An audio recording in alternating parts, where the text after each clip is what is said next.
Assalamualaikum warahmatullahi taala wabarakatuh. Selamat sejahtera. Tuan-tuan, tolong share, tolong like, tolong subscribe.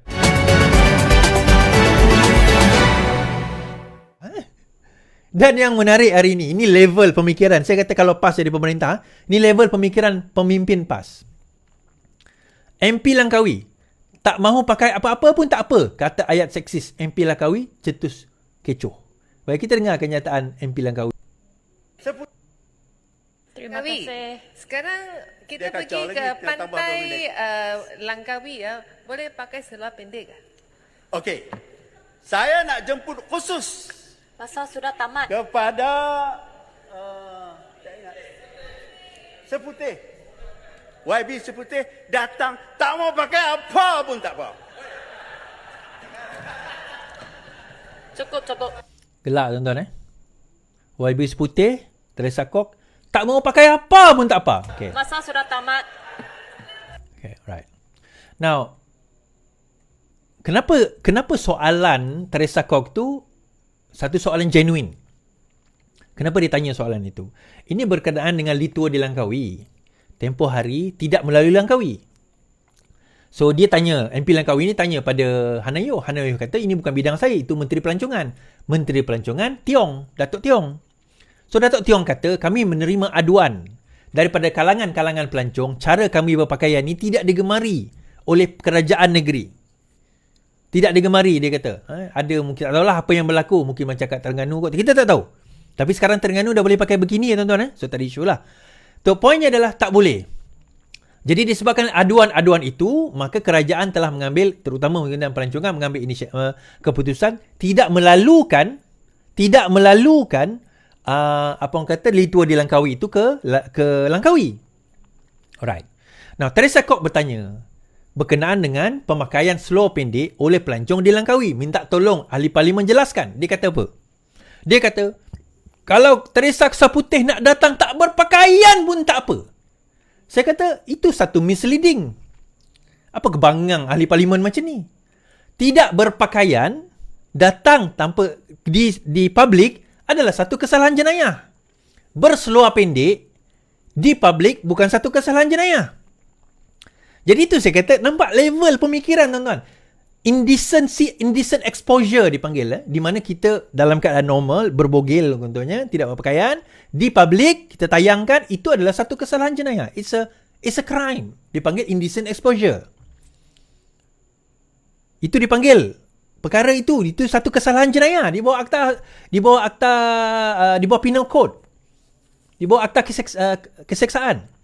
Kanun keseksaan. Tetapi berseluar pendek, kan, pakai biasa, yang kita kata bukan pakaian norma orang Melayu, tetapi norma orang bukan Islam, itu bukan satu kesalahan jenayah. Soalan tadi itu dijawab dengan satu fakta dan satu kenyataan yang walaupun pendek, tak berpakaian pun tak apa. Bodoh. Seorang ahli parlimen yang bodoh, yang bangang. Takkan tak tahu akta itu. Siapa kata boleh? Siapa kata tidak berpakaian pun datang ke Langkawi itu boleh? Siapa kata? Jadi dia tak menjawab persoalan Teresa Kok. Sepatutnya sebagai seorang ahli parlimen dia jawablah. Dengan ini soalan berseluar pendek. Kenyataan kami sebagai sebagai ahli parlimen, saya boleh mengatakan bahawa tidak ada undang-undang sedemikian di mana pelancong dilarang untuk menggunakan seluar pendek di Langkawi. Contoh. Peruntukan daripada kerajaan negeri pun tidak ada. Contoh kan. Sebutlah macam tu lah. Apa susah sangat? Atau kalau dia tak tahu, saya tidak pasti sama ada larangan atau tidak, saya akan periksa dan saya akan jawab balik kemudian. Kan senang. Tetapi sebaliknya dia guna pendekatan tak berpakaian pun tak apa datang ke Langkawi. Itu bangang. Kenapa? Tak berpakaian itu kesalahan jenayah. Macam mana pula kata tak berpakaian tu tak buat tak apa? Apa kebangang ahli parlimen macam ni?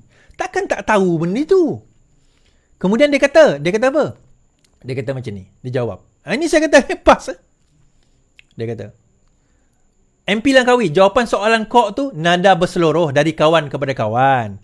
Ahli Parlimen Muhammad Suhaimi menjelaskan kenyataan jemputan kontroversi kepada Ahli Parlimen Seputih untuk melawat ke Pulau Langkawi. Dia menyifatkan sebagai jawapan provokasi terhadap soalan yang didakwanya sebagai provokasi juga. Sepatutnya tiada mana-mana pihak perlu sensitif, tak tentu arah. Malah mereka menimbulkan kembali perkara ini tiada kena-mengena dengan ketika perdebatan ini berlaku. Bila tak ada kena-mengena dengan dia marah pula kan. Tanya tu genuine. Teresa Kok tanya tu genuine. Benarkah dakwaan sedemikian? Kenapa dia kata provokasi pula? Kalau tak benar, cakap tak benar lah. Cakaplah ini adalah satu penipuan. Di Kedah, di Langkawi, kami tak ada undang-undang sedemikian. Tetapi, menyatakan itu seolah-olah macam ada. Betul? Seolah-olah macam ada. Seolah-olah macam ada yang kita kata sebagai, apa orang kata, halangan itu. Dan juga, pemikiran PAS ini, saya tambah lagi satu hujah. Bagaimana mereka ini membawa kepada fahaman ekstremisme. Boleh membawa kepada fahaman ekstremisme.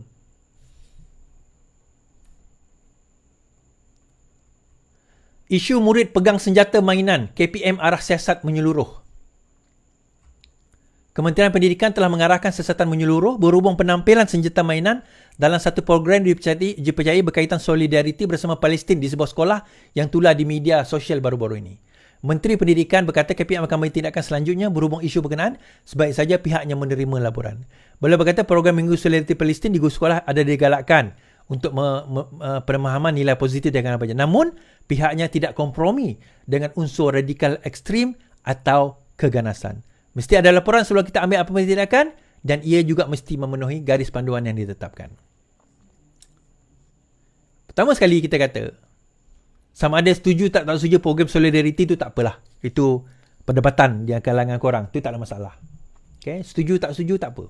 Tapi saya nak bagi tahu bagaimana dia bawa dengan senjata mainan sebeginilah. Tetapi pemikiran ekstremisme.